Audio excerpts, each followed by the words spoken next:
आज हम criteria of good research के बारे में डिस्कस करने वाले हैं। मैं आपको सारे पॉइंट्स विद एग्जांपल्स बताऊंगा। यदि आपको और भी वीडियोस चाहिए तो इस वीडियो के डिस्क्रिप्शन में जाओगे तो आपको रिसर्च मेथोडोलॉजी का प्लेलिस्ट मिलेगा, जहां पे आप chapter by chapter, question by question सारे वीडियोस देख पाओगे, दूसरे सब्जेक्ट के भी देख पाओगे। आपने चैनल को सब्सक्राइब किया तो आपको रेगुलर वीडियो अपडेट्स भी आता रहेगा। तो शुरू करते हैं क्राइटेरिया ऑफ गुड रिसर्च के बारे में। नाउ रिसर्च के टॉपिक्स बहुत सारे हैं, जैसे कि एक रिसर्च का टॉपिक है इंडिया, कल परसों का ही न्यूज़ है, टू व्हीलर के मार्केट में वर्ल्ड नंबर 1 बन गया है। सो आप रिसर्च के थ्रू पता लगाना चाहते हो कि ये कैसे हुआ। तो व्हाट इज क्लैरिटी, आपका रिसर्च ऑब्जेक्टिव सबसे पहले एब्सोल्युटली क्लियर होना चाहिए।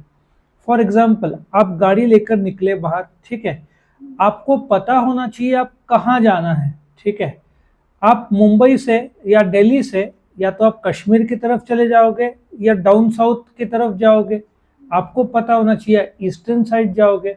इफ आपको पता ही नहीं है तो आपका डेस्टिनेशन ही पता नहीं, तो आपकी गाड़ी जहाँ पे भी जाएगी गलतियां होने के चांस रहते हैं। सो फर्स्ट, आपका जो रिसर्च है उसका वेल डिफाइंड ऑब्जेक्टिव्स होना चाहिए। ठीक है, एक रिसर्च प्रॉब्लम या जो एजम्पशंस है, हाइपोथेसिस, वो एकदम क्लियर होने चाहिए। फर्स्ट पार्ट समझ में आया। फॉर एग्जांपल, जैसे ओला के टू व्हीलर्स में प्रॉब्लम आ रहा है, अभी तक 80,000 कंप्लेंट्स कंज्यूमर्स ने किया है। ऑनलाइन गवर्नमेंट के वेबसाइट में 10,000 कंप्लेंट्स गए।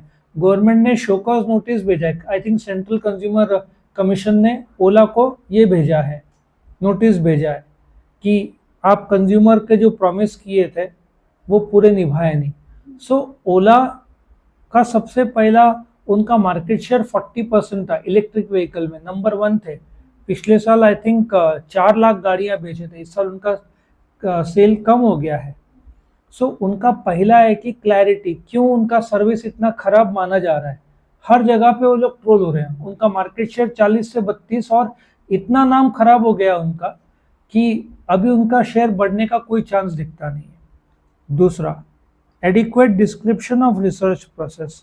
अब आप जब रिसर्च प्रोसेस अपनाओगे, once you have identified the problem, आप एक स्ट्रक्चर बनाओगे। ठीक है, रिसर्च एक डिजाइन करोगे जहां पे आप डिटेल में डिस्क्राइब करोगे। ठीक है, वो सारे चीजें, स्टडीज जो आप कर रहे हो, आप डेटा कहाँ से कलेक्ट करोगे। प्राइमरी डेटा मतलब फर्स्ट टाइम आप बात कर रहे हो, या सेकेंडरी डेटा जो प्रिंटेड मटेरियल है वहां से ले रहे हो।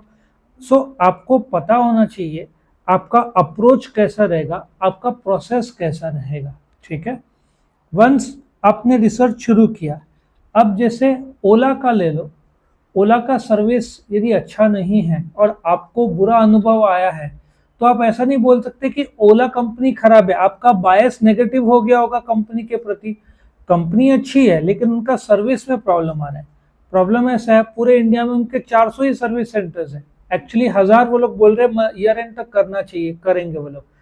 लेकिन एक दिक्कत ऐसा हो गया है कि ऐसा न्यूज़ है ये, कि जो शोरूम में लोग इतने चिड़े हुए हैं क्योंकि उनकी गाड़ी का रिपेयर नहीं हो रहा है, ये प्रॉब्लम आ रहा है, वो प्रॉब्लम आ रहा है, सॉर्ट आउट नहीं हो रहा है, तो उन्होंने बाउंसर्स रख दिए। उनको शक हो रहा है कि एम्प्लॉय की धुलाई ना कर दे कस्टमर्स।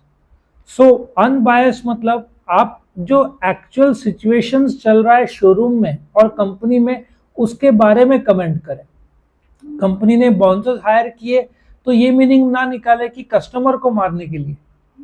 ठीक है, सो आप clean approach, truthful approach, practical approach रखें। चौथा, systematic, it means the specified steps, ठीक है, are well planned in research process. आपके जो स्टेप्स है लॉजिकल, वंस आपने प्रॉब्लम डिटरमाइन किया, स्टेप्स डिटरमाइन किया, आपने जो प्रोसेस में डेटा कलेक्शन सोचा, कहाँ से सोचा, सैंपल कितना सोचा, रिपोर्ट जो बनाओगे उसके पहले जो इंटरप्रिटेशन करोगे, फाइंडिंग्स होगा, कंक्लूजन होगा, रिकमेंडेशंस होगा, ये सब एक लॉजिकल सीक्वेंस और स्टेप्स में जाना चाहिए। आप रिसर्च शुरू करने से पहले कंक्लूजन ड्रॉ करते तो वो रिसर्च कहलाएगा ही नहीं। कंक्लूजन तो रिसर्च करने के बाद आता है और रिकमेंडेशन उसके बाद आएगा। तो एक लॉजिकल सीक्वेंस, जैसे कि फर्स्ट एसएससी होगा, फिर एचएससी होगा, फिर ग्रेजुएशन होगा, फिर पोस्ट ग्रेजुएशन होगा। ये एक सीक्वेंस ऑफ एक्टिविटीज है, ठीक है। और लॉजिकल, व्हाट इज लॉजिकल? हर चीज में induction and deduction.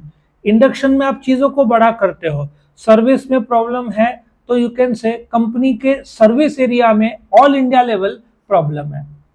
Deduction area में आप समझोगे कि कौन से एरिया में प्रॉब्लम है, बैटरी में प्रॉब्लम है क्या, दूसरे चीजों में प्रॉब्लम है। डिडक्शन मतलब आप एक चीज लोगों को और बात करते हुए, ठीक है, आप डिड्यूस कर रहे हो, मतलब आप जो ओवरऑल प्रॉब्लम को शॉर्टन करके बता रहे हो, ये है। जैसे कि कोई क्रिकेट टीम है, बैटिंग बॉलिंग फील्डिंग, इसमें आप छोटा सा डिपार्टमेंट दे रहे हो कि स्लिप कैचेस खराब है, मतलब वो इम्प्रूव किया तो बहुत फर्क पड़ेगा। तो आप बड़े से छोटे में आ रहे हो और प्रॉब्लम बारीक लेवल पे, दैट इज डिडक्शन। और छोटे प्रॉब्लम को डिटेल्ड एक्सप्लेनेशन जा रहे हो as a company as a whole, that is induction, ठीक है। फिर रेप्लिकेबल, ये जो रिसर्च आपने किया, ये आप वापस से रिसर्च करोगे तो यही नतीजा आना चाहिए, क्योंकि आपने प्रोसेस बराबर किया है, स्टेप्स बराबर किया है, आइडेंटिफाई किया है स्टेप्स, आपने कलेक्शन ऑफ डेटा बराबर किया है, उसमें से interpretation of step by step logical जा रहे हो, ठीक है ना। Planning of procedural design, the procedural design of the research should be prudently planned and followed meticulously to yield objective results, ठीक है। सो जो प्रोसीजर है उसका जो डिजाइन है, उसको आपको उसमें कुछ भी कमी रह गया, जैसे कि गाड़ी में कुछ तो कमी रह गया, वो परमानेंट प्रॉब्लम सॉल्व हो जाता है। आपको बोलते ना, या मोबाइल ले लो, मोबाइल में कुछ कमी रह गया, कैमरा में कमी रह गया, बाकी सब फास्ट है मोबाइल, लेकिन फायदा क्या? आपको टोटलिटी में प्रोडक्ट सही रखना है, क्योंकि एक भी एलिमेंट गलत रहेगा तो आपके आउटपुट में असर होगा। आया समझ में? उसके बाद एनालिसिस। अच्छा, अभी आप एक बात बताओ, जो चिप्स होते हैं मोबाइल में, लैपटॉप्स में, कंप्यूटर में, उसका किंग कौन है? कंपनी जो इंटेल नाम है, ठीक है। आज इंटेल सोच भी नहीं सकते, वर्ल्ड की leading chip making company mobile और इसके लिए, ठीक है, कंप्यूटर्स के लिए, वो खुद 2000 लोगों को निकाल रही है। जो जिसके पास बादशाहत है चिप्स का, वही निकाल रही है। So what is analysis? Data analysis should be adequate to relieve its significance, ठीक है। मेथड्स और टेक्निक्स जो आप यूज करते हो एनालिसिस का, वो अप्रोप्रिएट होना चाहिए, ठीक है। क्योंकि आपका यदि इंटेल को 2000 लोग निकालने पड़ रहे हैं, तो उनका बिजनेस उस हिसाब से नहीं चल रहा है कि अर्निंग हो, तो कहाँ कमी रह रहे, वो एनालिसिस बराबर होना चाहिए। Next is empirical, the research deal with concrete data that provides basis for external validity to research results. Concrete data मतलब, यदि आप ओला का प्रॉब्लम्स देख रहे हो सर्विस सेंटर्स का, तो आप एग्जैक्टली सर्विस सेंटर के बाहर कस्टमर से बात करोगे तो वो data concrete data, proper data माने जाओगे। तुम आम आदमी से पूछोगे, वो बोलेगा हाँ कुछ तो प्रॉब्लम है, लेकिन उसने गाड़ी सर्विसिंग को नहीं दी है, उसने सिर्फ न्यूज में सुन के कमेंट किया है। ये कंक्रीट डेटा नहीं होगा, ये फॉल्स डेटा होगा, ये एज्यूम्ड डेटा होगा। एक्चुअल ओला के कस्टमर जिनको सर्विस में दिक्कत आ रहा है, आप उनसे बात कर रहे हो, कंपनी से बात कर रहे हो, मैनेजमेंट से बात कर रहे हो, ऑन द ग्राउंड शोरूम में जाकर, सर्विस सेंटर में जाकर बात कर रहे हो, तो आपको कंक्रीट डेटा मिलेगा। आया समझ में? तो आग लगी तो आप फायर ब्रिगेड वालों से बात कर रहे हो, इलेक्ट्रिक वालों से बात कर रहे हो, शॉर्ट सर्किट का, ठीक है, आप सबसे बात कर रहे हो उस जगह पे जहां पे आग लगी है, तब आपको कंक्रीट डेटा मिलेगा। आप एज्यूम नहीं कर सकते हो कि आग लगाई गई है, हो सकता है शॉर्ट सर्किट भी हो। Next, division of problem, the main problem can be divided into some sub problem. अभी अगेन 6G का लॉन्च ले लो, या बोइंग कंपनी में स्ट्राइक चल रहा है, Boeing company I think 17,000 employees को निकालने वाला है, उनके 33,000 एम्प्लॉयज ऑलरेडी स्ट्राइक में है। वो लोग एम्प्लॉय बोल रहे हैं हमारा 40% सैलरी बढ़ाओ, कंपनी बोल रही है 30% तक बढ़ाएंगे। ऑलरेडी बोइंग का नाम खराब हो रहा है, कुछ प्लेन में इश्यूज आए थे on air. So division of problem मतलब प्रॉब्लम शुरू कहाँ से हुआ? जब एरोप्लेन हवा में था तभी किसी का दरवाजा उड़ गया, सो बोइंग का नाम खराब हुआ, प्रॉब्लम वहां से स्टार्ट हुआ। वहां पे उनका नाम खराब हुआ। अब उनके ऑर्डर्स भी कैंसिल हुए, काम भी बंद हुआ, वर्कर्स भी नाराज है, क्वालिटी का भी प्रॉब्लम आ रहा है, पगार भी वो लोग बढ़ाकर चाहिए। सो कंपनी की स्थिति डाउन है। एयरबस का भी दूसरा जो बोइंग 747 प्लेन था, या एयरबस जो दूसरी प्लेन की कंपनी है, उनको भी ये प्रॉब्लम आ रहा है। और अल्टीमेटली सबसे इंपॉर्टेंट है, आपका जो कंक्लूजन होना चाहिए वो अनबायस्ड और प्रिसाइज होना चाहिए। बोइंग का प्रॉब्लम क्वालिटी स्टेम्स फ्रॉम, बोलते हैं ना, वर्कर्स का या तो ट्रेनिंग देखो या क्वालिटी ऑफ रॉ मटेरियल देखो। बोइंग का किसी एम्प्लॉय ने छोड़ा था और उसने कमेंट किया था there was a problem regarding the quality. So आप कंक्लूजन में वर्कर्स पर ब्लेम नहीं डाल सकते। It also includes the quality of material which they have used. ये सब मिलाकर आप बोइंग का लाओगे।